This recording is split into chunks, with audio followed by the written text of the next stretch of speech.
akan mengalami dosa. Sekarang enggak, kadang-kadang kita ini kalau orang lain salah itu semangat. Kalau di perusahaan ada teman salah, apalagi pimpinan salah itu seneng. Barokahnya salah bisa ganti kan gitu. Ya, jadi kalau mungkin di dunia tokoh juga gitu, barokahnya ada tokoh salah, kita yang jadi populer sendiri, tidak boleh seperti itu. Kita harus salimus sodri di jami'il muslimin. Jadi ini harus dilatih. Saya tadi matur sama Habib Ahmad, latihan kita jadi hidup. Nabi itu kalau resep jadi wali itu kata Nabi gampang. Kata Nabi, kalau kamu ingin disenangin Allah, ya sudah. Kalau kamu asbahta wa amseta gini-gini, perasaan kamu kata Nabi, jangan punya perasaan ghil sama orang muslimin. Itu sudah wadzalika min sunnati. Makanya Nabi ngendikan la yablughni ahadun an ahadin syai'an. Ada yang baca la yuballighni ahadun an ahadin syai'an. Seseorang jangan melaporkan ke saya tentang salahnya yang lain. Fa inni akhruju ilaikum wa ana salimus sodri. Karena saya ingin ketemu sampean semua dalam keadaan salimus sodri, tidak punya perasaan apa-apa. Karena kalau nurutin pembisik, nurutin informasi itu ya repot. Karena orang pasti sepihak.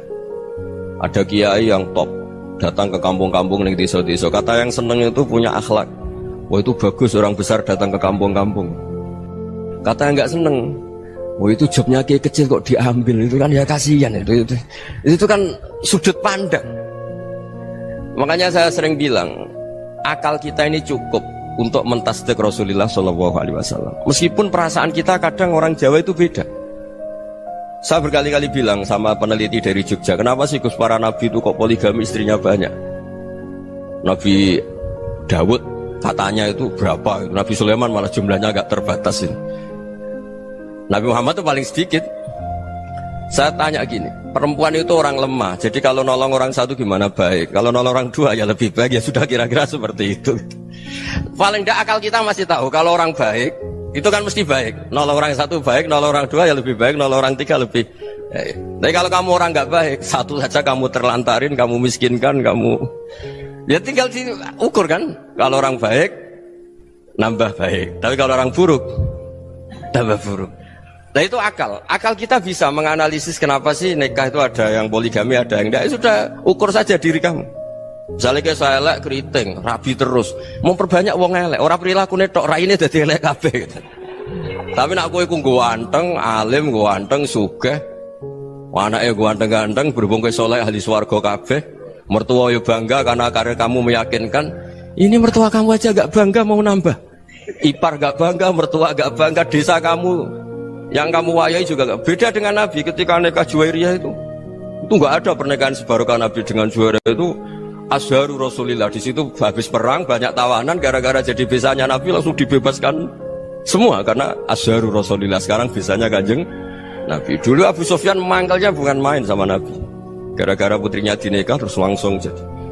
Kalau kamu kan enggak, nikah satu, nikah lagi, satu kampung musuhi kamu.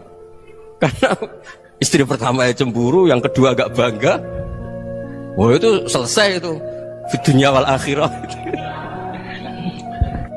Maksud saya, nganalisis Islam itu harus pakai akal. Dan akal yang dipakai, ini saya bawa ke kitab Ihya, adalah pikiran-pikiran para ulama. Makanya ketika Imam Ghazali ketika ditanya, fakaifa bi muslimin fasikin asawwaha fi jami'i amri. Kalau kalian ketemu orang fasik, orang Islam tapi fasik, perilakunya nggak ada yang benar. Kata Imam Ghazali jawabnya lucu, aneh. Ma min muslimin illa wa islamuhu ta'ah.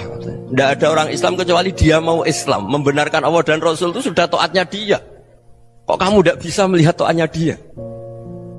Dia pikirannya kan ini pemabuk, ini tukang apa. Tapi kata Imam Ghazali, sebenarnya kamu masih bisa berpikir positif. Ma min muslimin illa wa islamuhu ta'ah. Tidak ada seseorang Islam ketika dia milih Islam itu pasti ada taatnya, yaitu tasdik pada Allah dan tasdik kepada Rasulullah SAW. Jadi dengan pola seperti itu, maka di antara guru-guru kita yang modern ya di era Mbah Maimun, di sini ada Habib Ahmad, Habib Salim, syair yang sering dibaca beliau adalah ada orang munajat sama Allah. Ini cerita munajat. Itu orang itu ngendikan gini, ana muznibun, ana mukhtiun, ana asi, huwa rahimun, huwa ghafirun, huwa afi. Ya Allah, saya mukhti, saya orang yang salah. Ana muznib, saya orang yang dosa. Ana asin, saya sering maksiat. Tapi engkau ya Allah, engkau ghafir, pemaaf. Engkau rahim, maha pengasih. Engkau afin, yang mudah memaafkan. Kata orang ini ya agak kurang ajar tapi saking senengnya sama Allah. Qobal tuhunna salasatan bisalasat. Ya gini saja ya Allah, sifat engkau diadu dengan sifat saya. Engkau Tuhan Gusti, enggak boleh kalah katanya. Terus wasatahliban ausofu ausofi, dan kau pasti pemenangnya gitu. Jadi ada orang rayu Allah dengan cara seperti itu ya ada ya. Saya ini manusia, salah saya banyak. Engkau ampunannya banyak. Engkau Tuhan Gusti, enggak boleh ampunan Anda, ampunan engkau kalah dengan salah saya. Enggak boleh Tuhan kok kalah. Jadi untuk supaya orang punya harapan gitu. Banyak juga wali-wali yang jadab ketika datang ke makam Rasulullah SAW. Itu kalau dongo ya agak kacau sebetulnya, cara syariat agak kacau. Ya Allah, engkau punya dua pilihan.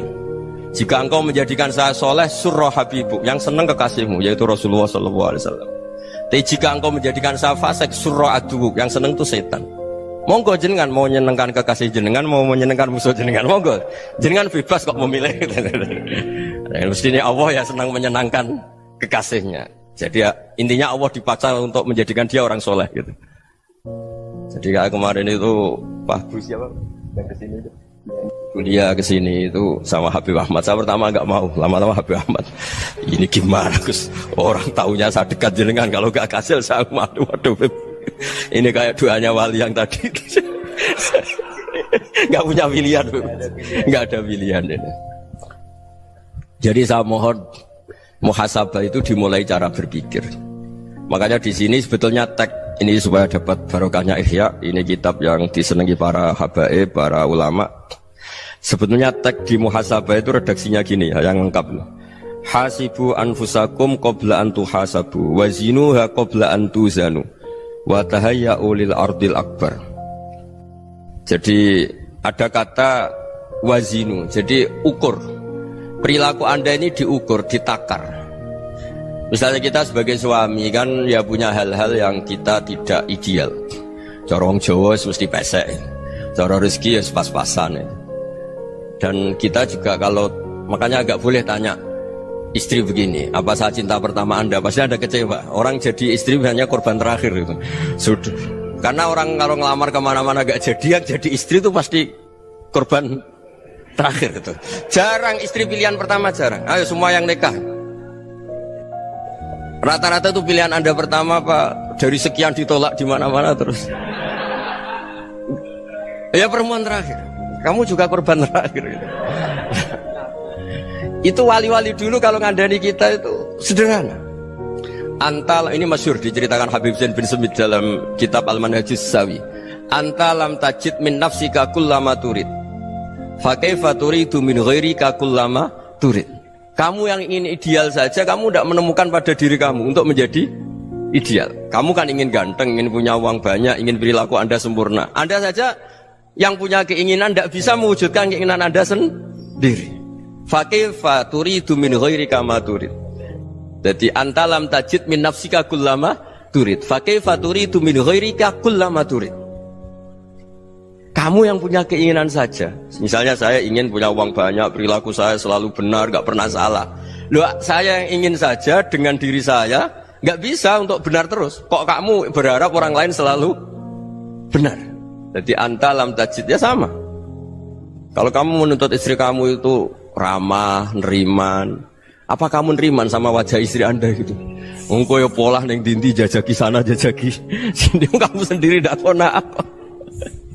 Jadi itu nasihat yang luar biasa. Anta lam tajid min nafsika kullama turid, fa kaifa turidu min ghairika kullama turid. Kamu mau menghormati semua orang? Tidak mau kan?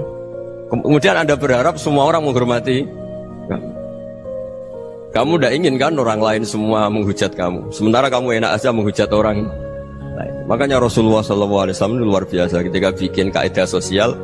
Apa la yu'minu ahadukum hatta yuhibba li akhihi ma yuhibbu li nafsi. Jadi kalau ukuran iman itu sederhana. Kalau sesuatu itu baik, nyaman bagi Anda ya bayangkan itu pada teman Anda. Misalnya Anda bangun tidur sudah acak-acakan, gak punya uang, utang jatuh tempo, kan gak ingin ketemu orang. Ya kamu jangan bertamu ke jenis ini, karena kalau dengan kamu yang alami juga gak siap ketemu orang. Makanya ada Habib Alim itu dilapuri sama seseorang. Beb, dulu teman saya itu ketika saya kaya itu sering main ke saya. Setelah saya miskin, mereka tidak main ke saya. Kata Habib itu bagus, sunnah Allah begitu itu bagus. Coba kalau kamu dulu kaya, teman kamu main kan kamu gaya, di rumah ada makanan, bisa hormat tamu. Setelah kamu miskin jadi buruh manol di pasar atau buruh bikin boto, teman kamu datang, malu enggak kamu? Mendingan enggak datang gitu. Akhirnya baru, oh ya alhamdulillah kalau gitu. Loh ya kan dulu teman kita datang, kita ada Alphard, istri cantik, rumah bagus lah, kita miskin, buruhnya orang pas dibentak-bentak, teman kamu udah datang. Milih datang kamu enggak kalau setelah kamu jatuh? Enggak kan? Jadi barokahnya ilmu itu terus. Ya, tapi kadang-kadang orang tuh, wah setelah saya miskin teman-teman enggak kasih ke sini. Ya kalau kamu sudah jatuh, teman-teman kamu situ jadi tontonan. Ya mulai sekarang cara berpikir itu dirubah. Dulu yang namanya kiai itu kalau diundang orang itu ya agak-agak senang. Semenjak saya itu agak rubah. Mengundang kiai, ngatur kiai itu tak haram-haramkan ya ada lumayan lah, sekarang itu sudah mulai agak beretika. Dulu itu ngundang tuh tanggalnya ditentukan, jamnya ditentukan, enggak mikir apa kiai saat itu nganggur, enggak. Punya wadifah, enggak. Dia milih tanggal yang dia nganggur, enggak mikir pas itu kiainya nganggur apa, enggak.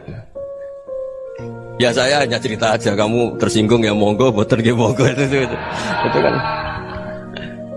Jadi saya mohon lah supaya tadi saya juga matur ke Habib Ahmad. Jadi untuk orang merasa ikut sunnah Rasul itu gampang sekali kata Sayyid Muhammad. Dulu Nabi berpakaian ala daerahnya. Kalau mikot ya pakai mikotu baladi.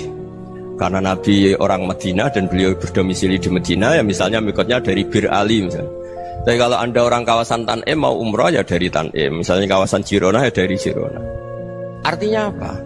Kamu ngambil mikot karena Nabi mikot misalnya dari Bir Ali, bukan berarti kamu harus seperti Nabi di Bir Ali. Kamu orang Mekah, misalnya kamu orang Tanim, orang dia harus dari mikot itu apa? Baladi. Sama, makanya di fikih-fikih itu kalau tahnik anak, Nabi orang Arab, halawiyatnya kurma ya kurma. Kalau orang Jawa sedegan, semua podo-podo. Ya podo-podo manis. Jadi ini tabaruk sama Sayyid Muhammad, ini ada murid beliau Habib Ahmad, saya baca supaya orang itu merasa ikut Nabi itu gampang sekali. Ini saya baca ya di halaman tadi disaksikan Habib Ahmad 433 di kitab apa begini? Manhajus Salaf fi Fahmin Nusus.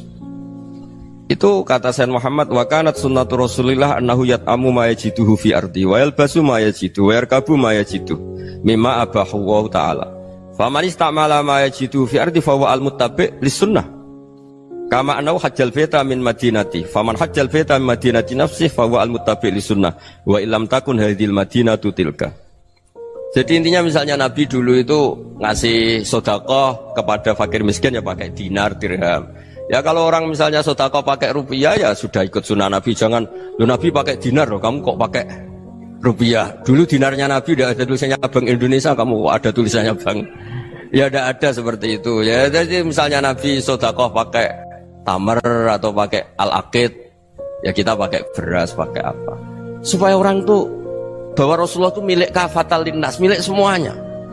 Sehingga merasa ikut sunnah Nabi itu ya semuanya. Makanya dulu Mbah Mun kalau motivasi saya supaya bombong, kalau orang Jawa bilang bombong. Wong Jawa itu mesti ono wong alim. Beliau menyontohkan mas itu Mbah Fadol, Senori, Mbah Ihsan Jambes. Itu bisa ngarang-ngarang kitab luar biasa. Padahal beliau bukan orang Arab. Imam Sibawai itu orang Persia. Imam Ghazali orang Tus itu juga ikut Persia. Kata Mbah Mun, wong sing ora Arab lah mesti untuk jatah alim kata beliau. Karena Nabi itu diutus kafatal linnas. Nanti kalau orang yang alim itu Arab tok, berarti tidak ada perwakilan dari Afrika, dari Asia Tenggara, dari mana-mana. Makanya karena Nabi statusnya itu kafatal linnas. Jadi kita harus bangga sebagai Muslim, sebagai orang Indonesia karena misalnya Wali Kutub dulu terkenalnya hanya ada di Yaman, di mana. Ternyata pernah ada juga di Indonesia dan seperti Habib Abu Bakar Segaf Gresik. Jadi ya akhirnya kan tetap orang Indonesia meskipun beliau zuriyah Rasul kan ya sudah orang apa? Orang Indonesia. Zuriyahnya Habib Ali Simtuduror sekarang di Solo. Jadi Indonesia juga dapat alawin banyak dari Sadatin al-Alawin juga banyak. Jadi saya mohon barokahnya ngaji seperti ini. Melihat orang lain tuh gampang, bayangkan tuh kalau anak kamu. Makanya Nabi nanti kalau nggak percaya lihat di Hikam nomor 15 di kitab saya itu.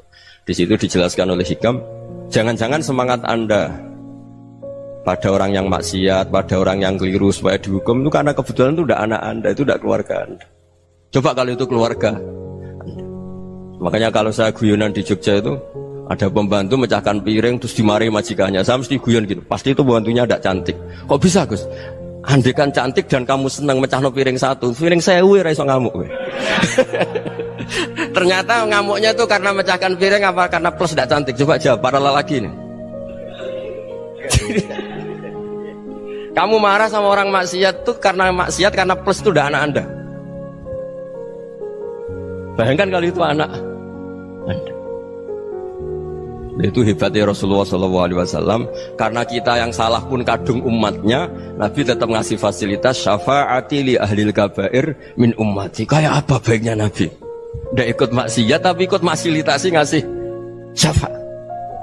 Loh kalau li ahlil ibadah kan wajar. Nabi ketika ini syafaati li ahlil kabair min ummati.